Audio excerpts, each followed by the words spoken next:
अस्सलाम वालेकुम dear students, क्या हाल है। इंशाल्लाह उम्मीद है आप सब खैरियत से होंगे। तो आज हमारा फर्स्ट ईयर केमिस्ट्री का लेक्चर नंबर 22 शुरू होने वाला है। तो आइए शुरू करें। First year chemistry lecture number 22। Lecture number 22। अजीज तलबा, इस लेक्चर का नाम है difference between the energies of two shells or orbits, यानी दो शेलों के एनर्जियों के दरमियान फर्क।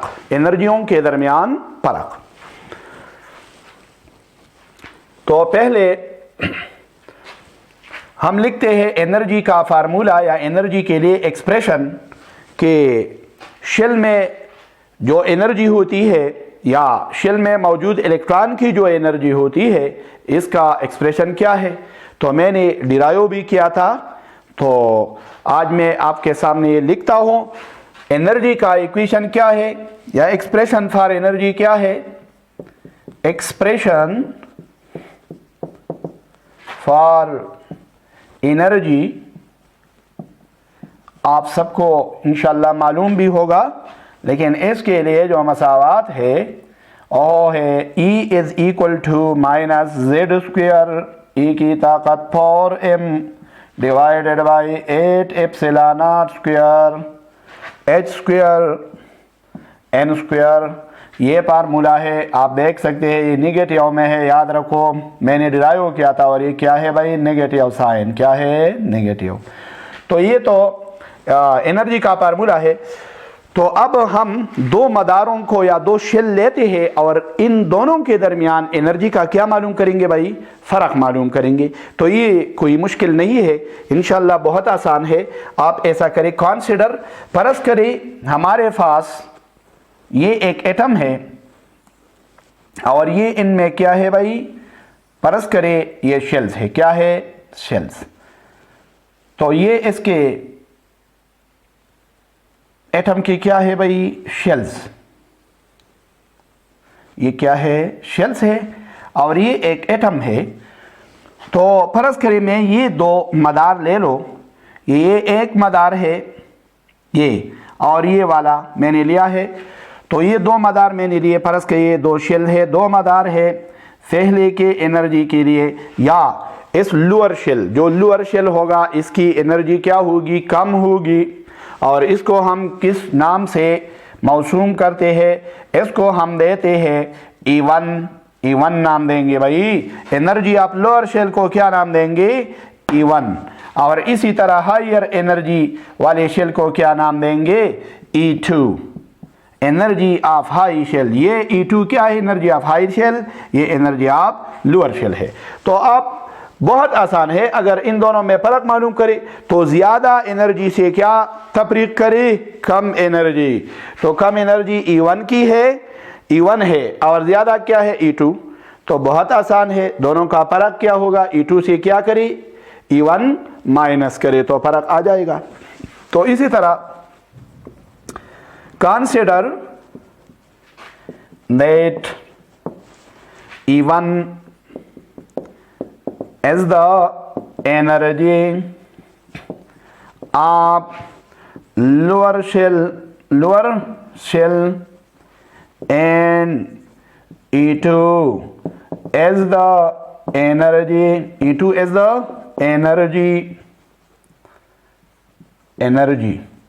of upper shell or higher shell। फर्ज करिए हाई शेल की क्या है, एनर्जी है E2। तो हम आसानी के साथ ये फ़र्क मालूम कर सकते हैं भाई। तो आइए इसके फ़र्क मालूम करें। So difference between their energies will be equal to delta E। फ़र्क को हम क्या कहते हैं भाई, डेल्टा। डिफरेंस, डेल्टा का क्या मकसद है, डिफरेंस।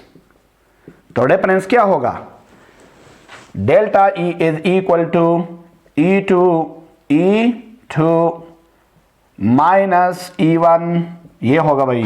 तो इस मसावात को मैं नाम देता हूँ 1। तो ये क्या हुआ, पहला मसावात आपके पास। हाँ, एनर्जी के लिए E2 और E1 मालूम करो, बट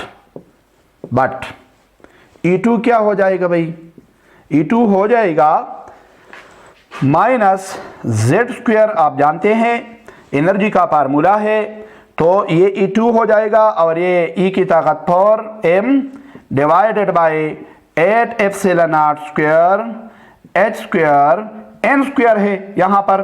तो n तो शेल नंबर है, लेकिन जब हाई शेल होगा तो इसके लिए हम 2 इस्तेमाल करेंगे। तो इसी तरह n के साथ क्या लगाओ भाई, n2, क्या लगाओ, n2 स्क्वायर। एंड E1 क्या बन जाएगा आपके पास, E1 रहेगा या बन जाएगा क्या, E1, and E1 is equal to minus Z² E की ताकत 4m divided by 8 epsilon naught square h square. यहाँ पर n2 होगा, तो यहाँ पर क्या होगा भाई, लोअर शेल के लिए हम क्या इस्तेमाल करेंगे, n1 स्क्वायर हो जाएगा। तो ये E2 है, ये E1 है। अब दोनों का क्या निकालो भाई, फर्क।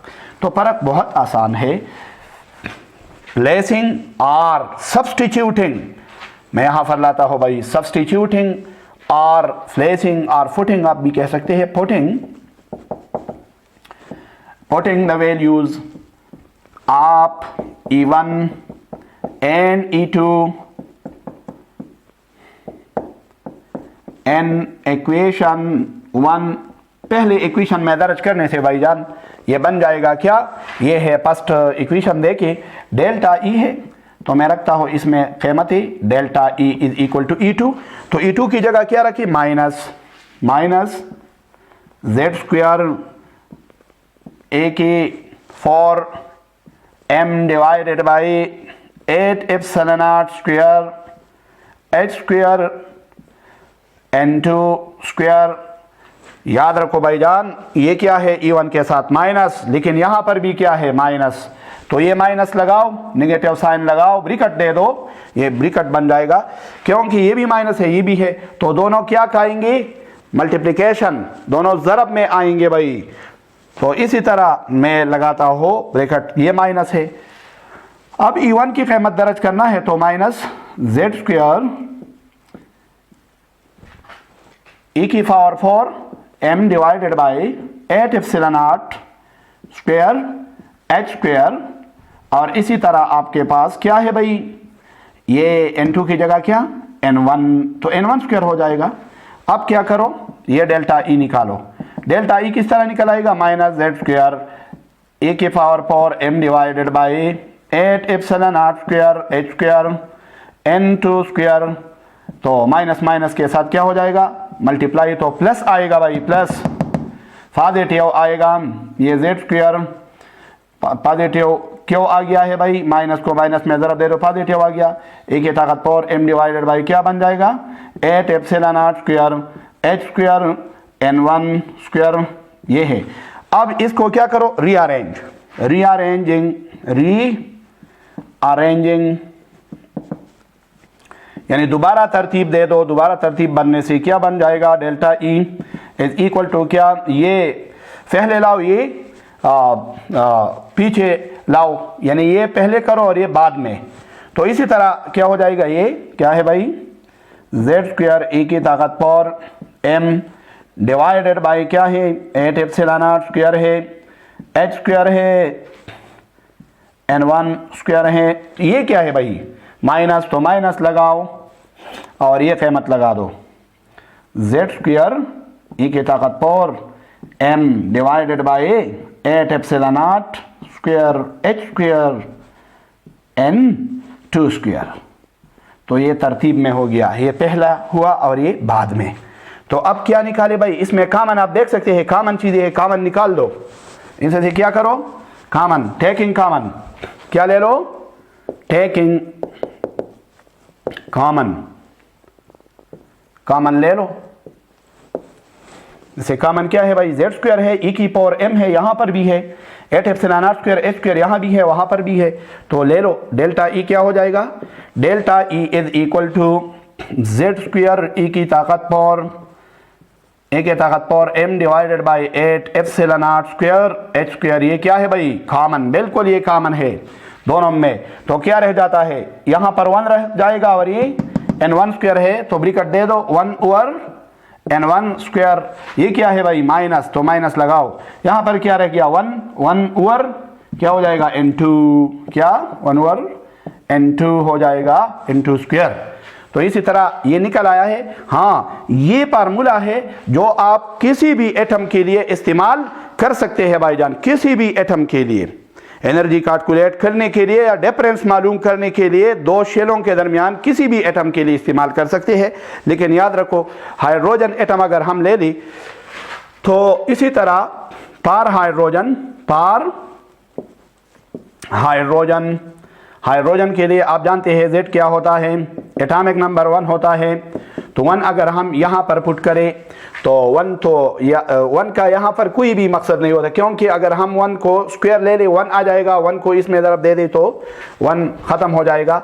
तो इसी तरह डेल्टा ई क्या होगा, डेल्टा ई इक्वल टू 1, यहाँ पर कोई भी काम नहीं करता, 1 लगा दो तो ये आ जाएगा भाई ई के ताकत पावर m, ए के ताकत 4m डिवाइडेड बाय क्या है भाई, 8 एप्सिलॉन नॉट स्क्वायर है और ये क्या है h स्क्वायर। और इसकी तरह आपके पास बिल्कुल निकल आएगा, क्या चीज निकल आएगा, 1 over n1 square minus 1 over n2 square. तो ये आ गया है भाईजान। याद रखो, अगर हम इसकी कीमत ही लगा दे भाई, एनर्जी के मसावत में भी आपने पढ़ा था, ई की ताकत लगाए 4000 इलेक्ट्रॉन, मास ऑफ इलेक्ट्रॉन लगाए, एप्सिलॉन नॉट की कीमत लगाए, एच की कीमत लगाए, प्लैंक कांस्टेंट की, और कैलकुलेट करे तो क्या निकल आता है, बट ई की ताकत power m divided by 8 epsilon naught square h square. ये किस चीज के बराबर होगा, 2.18 into 10 raised to the power minus 18। ये कीमत है इसकी, तो ये लगाओ, यहाँ पर लगाओ भाई। So the above equation become equal to delta E is equal to क्या हो जाएगा, 2.18 into 10 raised to the power minus 18 into 1 over n1 square minus 1 over n2 square। तो ये किस चीज में आ गया है भाई, ये एनर्जी है, एनर्जी की इकाई क्या हो जी है, जॉल पर एटम। ये क्या है, जॉल पर एटम है। अब आप इसी तरह कर सकते हैं कि किलो जॉल पर एटम में तब्दील करें। मैंने आपको तरीका बताया है भाई जान, जॉल को 1000 पे डिवाइड करो, 1000 जॉल पे, एटम को क्या करो, अवोगाड्रो नंबर पे डिवाइड करो, क्या शारिया 0.2 2010 की ताकत -23 पर डिवाइड करो, तो ये निकल आता है क्या भाई। अगर हम इसको क्या करें, किलो जॉल में तकसीम करें, तब्दील करें, तो बिल्कुल आ सकता है। इसी तरह भी आ सकता है, किलो जॉल में तकसीम करें तो क्या आ जाएगा, 1312.36 ये आता है भाई, n2 1 over n1 square minus 1 over n2 square, ये आ जाएगा। और इसका क्या जवाब होगा, किलो जॉल पर मोल। तो ये आज का क्या है टॉपिक, एनर्जी डिफरेंस। ये भी है, ये भी है, ये जॉल पर एटम में है और ये किलो जॉल पर मोल में है।